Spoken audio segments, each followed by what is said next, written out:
I just got back from the thrift store with this little mid-century modern style nightstand. The top of it is a little worse for wear, but I'm pretty sure I can bring it back to life.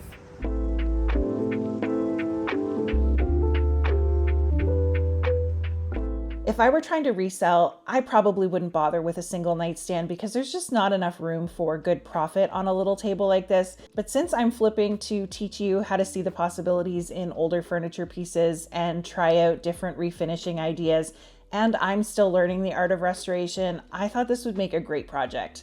It doesn't have any maker's marks anywhere, but it's stamped Made in Canada on the back, and I can clearly see back here that it's made with particle or chipboard panels with a layer of beautiful but thin walnut veneer over top, and all attached to a solid wood frame. The drawers are dovetailed, and the edges of the particle board and these panels on the front are camouflaged with some solid brown paint. It's pretty standard MCM construction. Both drawers are in perfect condition, and the inside of this might be the cleanest piece of used furniture that I've ever seen. It's immaculate.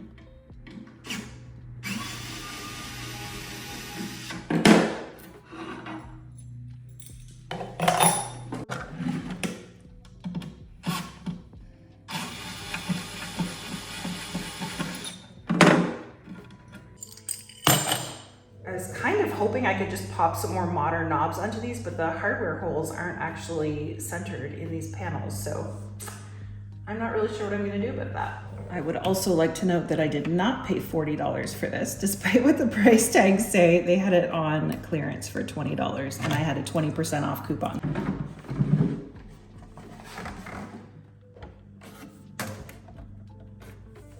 Bring it up here so I can clean it a little easier.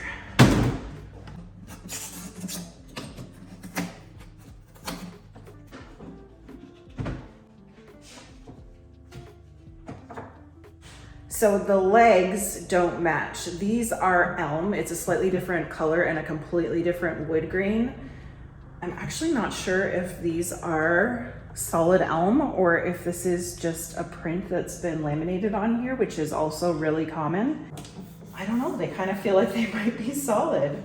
I guess I'll figure it out when I start sanding them. We'll see if that grain disappears.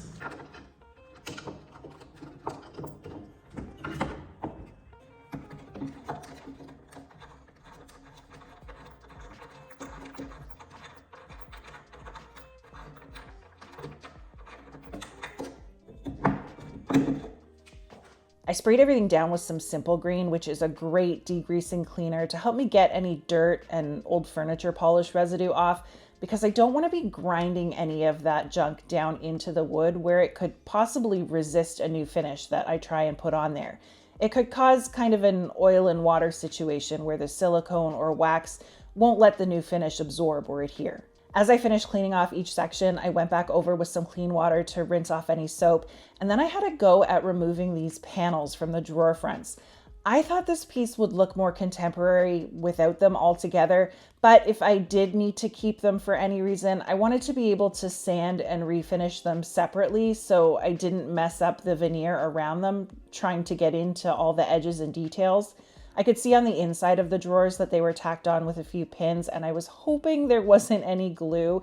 So I used my thinnest putty knife and a hammer to gently start making some space in between, and then followed up with a stiffer and slightly thicker blade to finally pry them up.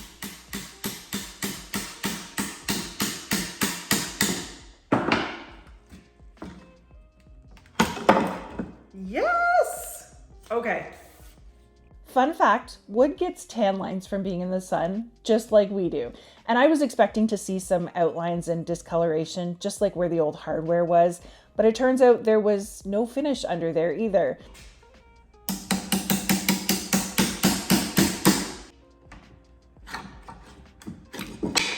Perfect. I ended up hammering the pins back through and then just used my side cutters to pull them out the back.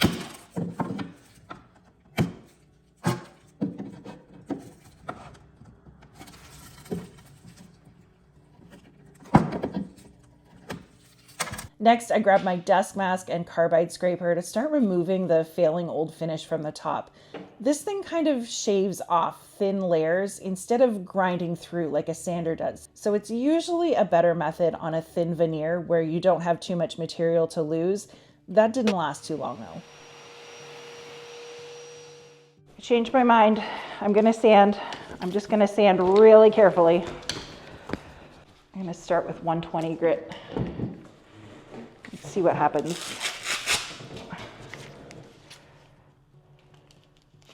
I started working my way around the edge, keeping the sander moving so that it didn't sit in one spot too long, because I just wanted to get through that top coat and not really into the wood. But I quickly realized that the 120 grit was taking off too much too fast, so I swapped that out for some slightly finer 180 grit instead.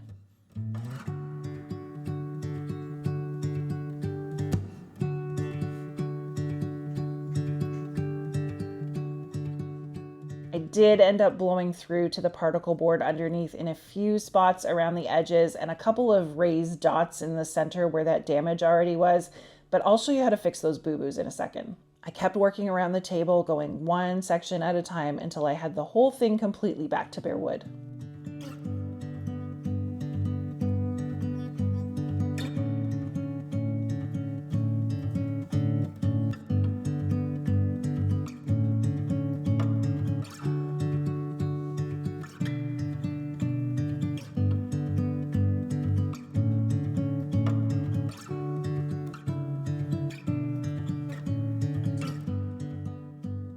There were a couple of small chips on the drawers, some little bits on the front corners, and those nail holes on the drawer fronts, so I grabbed some walnut colored epoxy putty to fill that stuff in.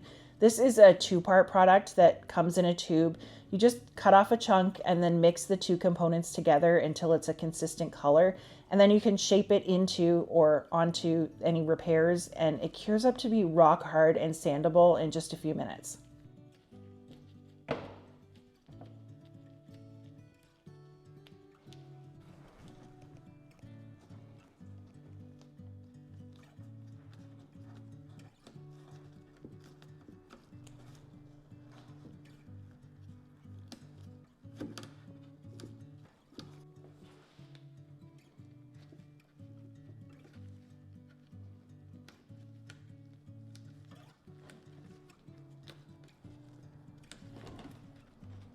I'm going to sand all of this flush and do my finish sand with some 220 grit this time.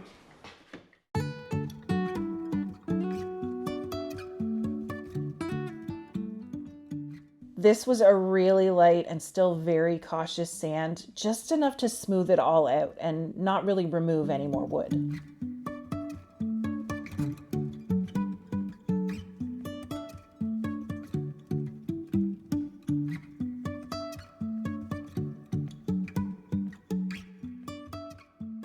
I'm gonna give everything a wipe down now with some mineral spirits, just on some blue shop towels. It's going to help me clean all of the dust out of the wood grain, and it's also gonna give me a better idea of the color that the wood will be once it's sealed, and highlight any little sanding swirls that I need to deal with before I finish.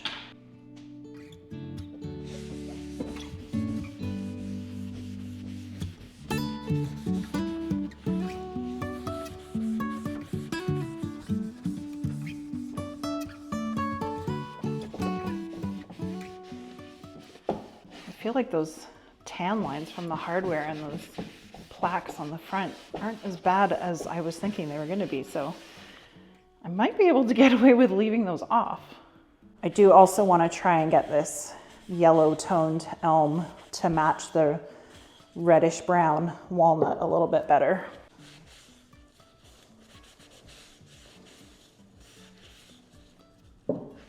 Strictly going off of the stains that I've got on hand, I think this Brazilian rosewood is going to be the best color match, so we'll test that theory now. I'm just going to rub it on and then, oh, it's a little purple. Rub it on and then rub it off. Let's look. Huh. I'd say that's pretty good.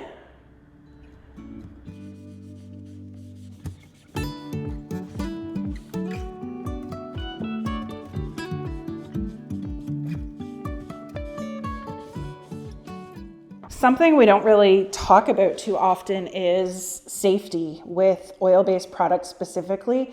Because this gel stain and the mineral spirits are solvent-based, they are pretty flammable and could even self-combust. So I'm gonna lay these out on my concrete floor, make sure everything that could possibly catch on fire is away from them, and let them just off gas and dry out so that I can throw them away without having to worry about them spontaneously combusting in my trash can.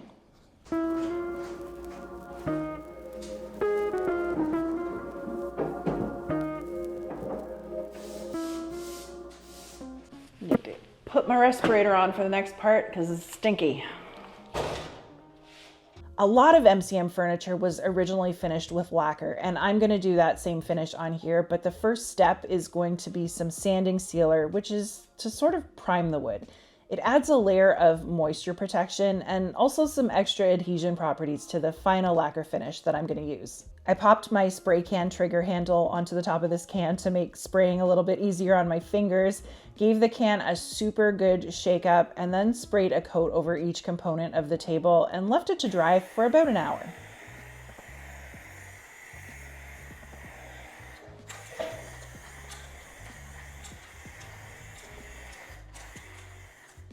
Time to get crafty. Once the sealer was dry, I grabbed my furniture touch-up kit. I got this on Amazon a few months ago, and I am absolutely in love with this set of wood-toned resin paints. It's got 18 different colors, so you can match it to literally any finish.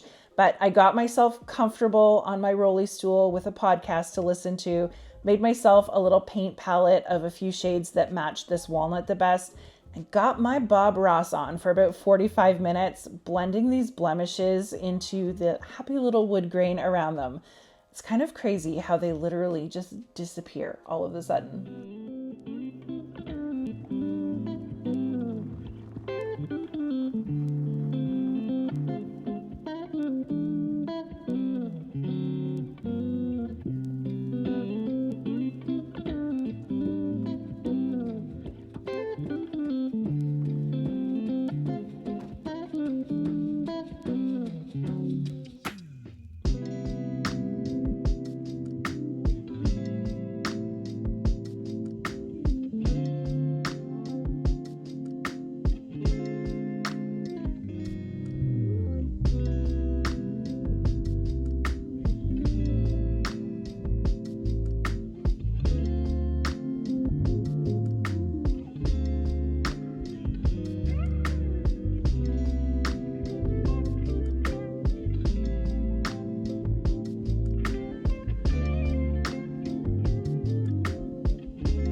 Next up is a bit of color to further disguise any of those damaged spots, keep the legs matching as best we can, and richen up the wood some more.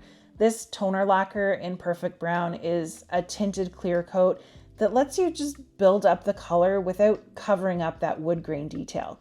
You want to go really slow with this stuff though, because it can go from not looking like it's doing anything to really dark and drippy super fast. It's all about the light, misty layers with this stuff, and it does take a little bit of practice to get it right. That's why little projects like this are so great. Always learning, always trying to get better. You can still see the outlines just a little bit, but only if you're looking from the right angle. And here are my repairs on the top.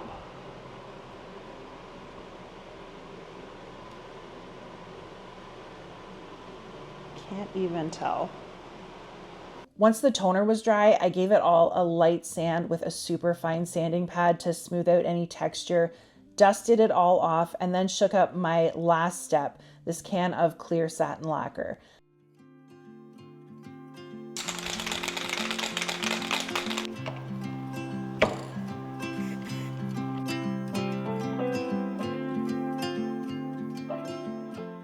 I ended up spraying on 3 coats of this with an hour or 2 in between and going over each coat with the same light sand to keep it really smooth. And once that final coat was dry enough, I popped the table back up onto my workbench to bolt the legs back in place and install some new pulls on these drawers.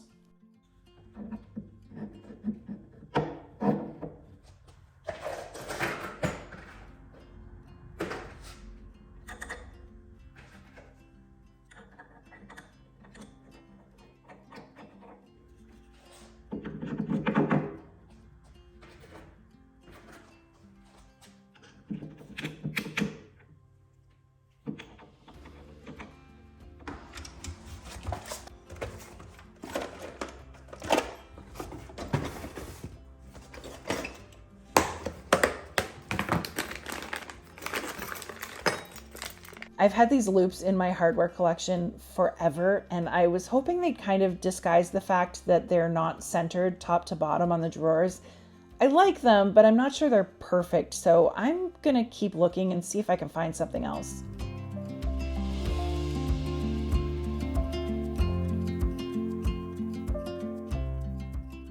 I love how well this table has cleaned up.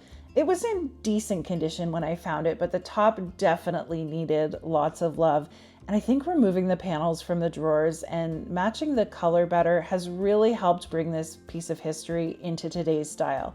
Thank you for coming along and working through this project with me. I'm off to go find the next one now, and I'll catch you all next time.